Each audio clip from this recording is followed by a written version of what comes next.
जय हिंद दोस्तों, today we are going to discuss important topic for films 2023। ठीक है, एज वी नो कि we have less than 5 month. ठीक है, हमारे पास 5 मंथ से कम है और 28 मई को हमारा प्रीलिम्स है जो कि डी-डे है। ठीक है, तो ये इम्पोर्टेंट क्यों है? ये काम करती है एज अ टॉर्च बियर।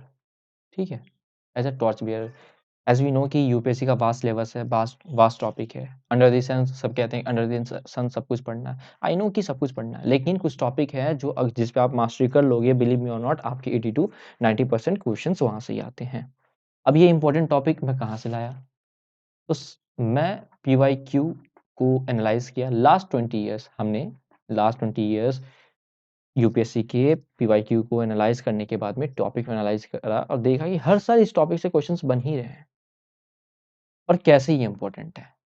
मान लो कि अगर 50 टॉपिक है, अगर आपको पता है 80 to 90% क्वेश्चन यहीं से आ रहे हैं, तो आप अगर इस 50 टॉपिक पे मास्टरी कर लेते हैं तो इट मीन्स कि 80 to 90% का आपका एक्यूरेसी होगा।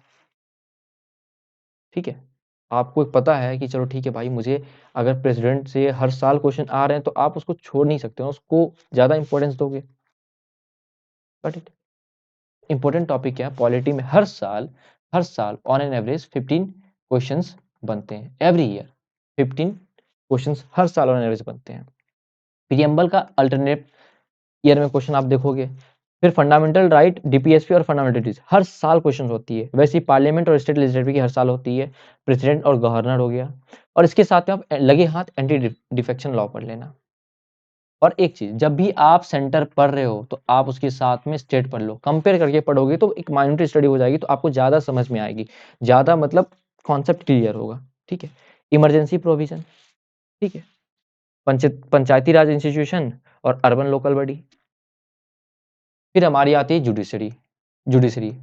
ये बहुत इंपॉर्टेंट टॉपिक है, इसको भी हमने देखना। शेड्यूल एरिया 5th और 6th शेड्यूल एरिया पढ़नी है। लैंग्वेजेस पढ़नी है, लैंग्वेज ऑफिशियल क्या ये है नहीं है, जो लैंग्वेज के मतलब जो आपके ये हो गए कमिश्नर हो गए उनके बारे में देखना। कॉन्स्टिट्यूशनल मैंडेट क्या है इसका, और फिर देखनी है हमें constitutional and non constitutional body. Constitutional body और नॉन कॉन्स्टिट्यूशनल में हमें ज़्यादा प्रिविलेज देनी है, किसको? तो कॉन्स्टिट्यूशनल बॉडी को। ठीक है, फिर फेडरलिज्म समझनी है और सेंटर स्टेट रिलेशंस को देखनी है।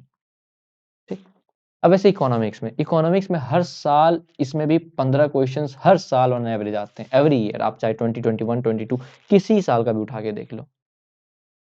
और पता है क्या, इकोनॉमिक्स जो स्कोरेबल सब्जेक्ट है, बशर्ते आप समझ गए कॉन्सेप्ट को। अगर if you have the clear understanding of economics और terminology, then you are going to score good marks. एक बार कॉन्सेप्ट आप समझ ले, लोगों को लगता है यार कि इकोनॉमिक्स क्या है कुछ, लेकिन बहुत ईजी है, बस समझ जाओ आप। बैंकिंग एंड फाइनेंस से हर साल 5 से 7 क्वेश्चंस बनते हैं। ये सबसे इंपॉर्टेंट टॉपिक है प्रीलिम्स के लिए। उसके बाद आप बजट और इकोनॉमिक सर्वे का जो है टॉपिक है, जो बजट है इकोनॉमिक सर्वे, ये हमें तो मतलब बेसिक तो पता होना चाहिए, बजट क्या है, इकोनॉमिक सर्वे क्या है, इसका क्या क्या ये पिलर्स हैं। फिर इसको करंट से हम सप्लीमेंट, इकोनॉमिक्स तो करंट से सप्लीमेंट करना ही है। जीडीपी देखनी है, इन्फ्लेशन देखनी है, डिफ्लेशन देखनी है, समझना है क्या रोल ये है। अब देखो, अब मान मैं एक मिनट, और एक्सटर्नल सेक्टर में बैलेंस ऑफ पेमेंट देखना है, इंटरनेशनल ऑर्गेनाइजेशन देखना है। इंटरनेशनल ऑर्गेनाइजेशन WTO हो गया, IMF हो गया, ठीक है, वर्ल्ड बैंक हो गया, ये सब जितने ऑर्गेनाइजेशन हैं जो भी चल रही है, वो चीज़ें हमको देखनी है। सेक्टर ऑफ इकोनॉमी देखनी है, प्राइमरी सेक्टर हो गया, सेकेंडरी सेक्टर हो गया, टर्सरी सेक्टर हो गया, ठीक है, सर्विस सेक्टर में देखनी है। गवर्नमेंट स्कीम से वो भी देखनी है जो न्यूज़ में है, जनरली जो न्यूज़ में गवर्नमेंट स्कीम से, और जो काफ़ी टाइम से चली आ रही है, कंटेम्प्रेरी और गवर्नमेंट स्कीम में हो गया। ठीक है, अब ये आपको इन्फ्लेशन का ये देखना है कि मान लो कि आरबीआई ने, बैंकिंग आप पढ़े, बैंकिंग और इन्फ्लेशन पढ़ ली। अब मान लो कि आरबीआई अगर अपना जो है रेपो रेट कम करती है, ठीक है, तो इससे इन्फ्लेशन पे क्या असर पड़ेगा? यूपीएससी इस तरह से पूछती है। ठीक है, इन्वायरमेंट में हर साल 20 क्वेश्चंस आपको मिल जाएंगे। जब से आईएफएस को इंक्लूड किया गया पीएससी में, तब से इतने क्वेश्चंस बनते ही हैं। इसमें भी कुछ इंपॉर्टेंट टॉपिक हैं, जैसे इंटरनेशनल ऑर्गेनाइजेशन पे हमको फोकस करनी है, फुल्ली फोकस इस पे करनी है। और जो भी मैं बता रहा हूँ सबको करंट अफेयर से सब्स्टिट्यूट करनी है। ठीक है, इंटरनेशनल कन्वेंशंस हो गए हैं, क्लाइमेट चेंज हो गए हैं। देखो क्या, अभी देखो जैसे कि क्या हुआ, ठंड जो है थोड़ा लेट आया, विंटर जो है लेट अप्रोच किया, और 3-4 दिन पहले देखो एकदम कड़ाके की ठंड थी। क्यों हो रहा है? Climate change. क्लाइमेट चेंज किस लिए हो रहा है? पॉल्यूशन से हो रहा है।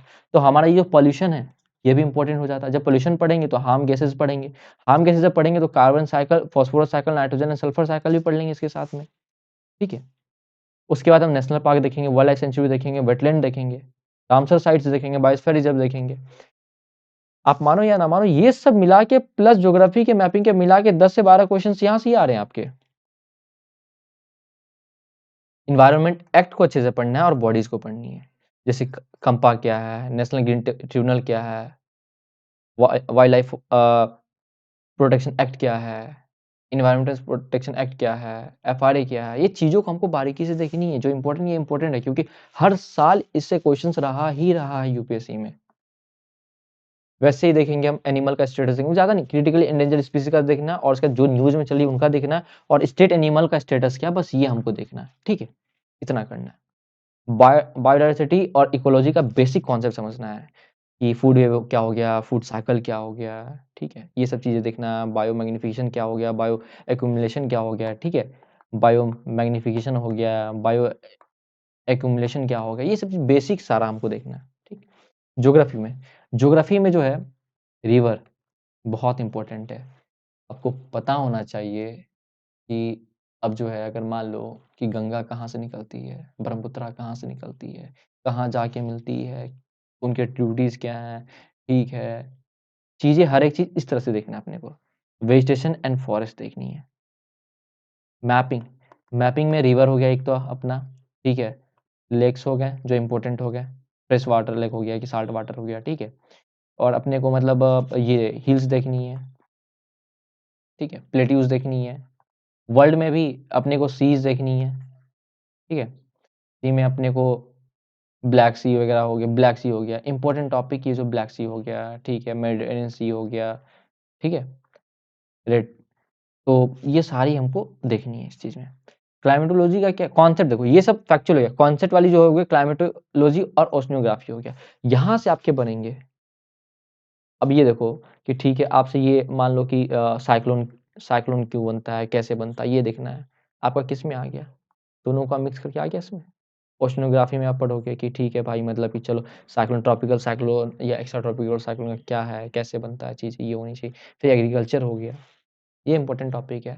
सॉइल्स देखेंगे हम लोग, energy and minerals and industry, इसके लोकेशंस देखेंगे, ठीक है? किस लोकेशन पे हैं, क्या है, नहीं है। साइंस एंड टेक में देखो, ये तो हमें पढ़ना करंट अफेयर से, लेकिन बायो के लिए, बायो में जैसे डिजीज़ का हो गया, वायरस क्या होता है, ठीक है? मतलब डिजीज़ेज़ क्या होता है, क्या है, नहीं है, बैक्टीरिया क्या होता है, फंगी क्या होता है, ये सब आपको स्टैटिक करनी है। नया टेक्नोलॉजी जो भी है उसको एक बार पढ़ लो आप, ठीक है? नया टेक्नोलॉजी जो भी आ रहा है उसको आप पढ़ो। स्पेस में देखनी है, आईटी में देखनी है, डिफेंस टेक्नोलॉजी में देखनी है, नैनो टेक में देखनी है।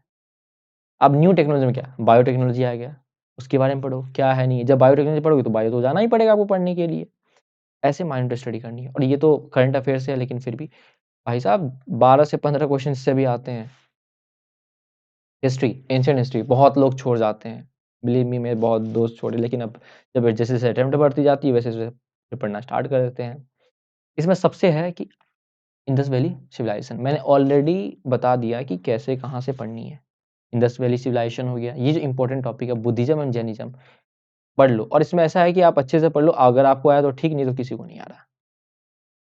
मौर्यन और गुप्ता एम्पायर, इसमें आर्ट एंड कल्चर देखेंगे, एडमिनिस्ट्रेशन देखेंगे, सोशियो इकोनॉमिक कंडीशन क्या था, इकोनॉमिकल कंडीशंस क्या था, वो सारा पढ़नी है अपने को अच्छे से। मिडिवल में क्या देखना है, मुगल एरा देखना है, विजयनगरा देखना है, विजयनगरा, उसके बाद भक्ति एंड सूफीज़्म देखनी है हमें, ठीक है? फॉरेन ट्रैवलर्स आ गए, जो आए, ठीक है? उनके बारे में देखना है, उन्होंने क्या किताब लिखा। और एंशिएंट मिडिवल में जो है टर्मिनोलॉजी,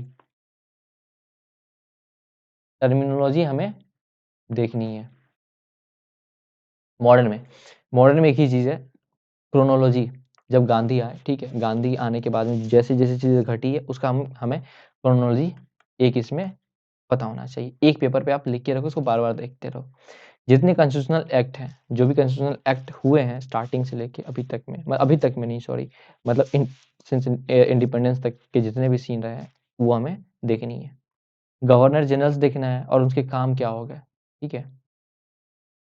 बुक्स, न्यूज़पेपर, किसने क्या किताब लिखी, किसने क्या न्यूज़पेपर लिखी, सोशल रिलीजियस रिफॉर्म ऑर्गेनाइजेशन देखना है, पॉलिटिकल ऑर्गेनाइजेशन देखना है, ठीक है? गवर्नर जनरल और उनके वर्क में जैसे एजुकेशन में वर्क किनका क्या है, फिर पुलिस में हो गया, आपको लोकल बॉडीज़ में हो गया, जो भी है इस तरह से हमें अच्छे से करनी है। Last but not least art and culture.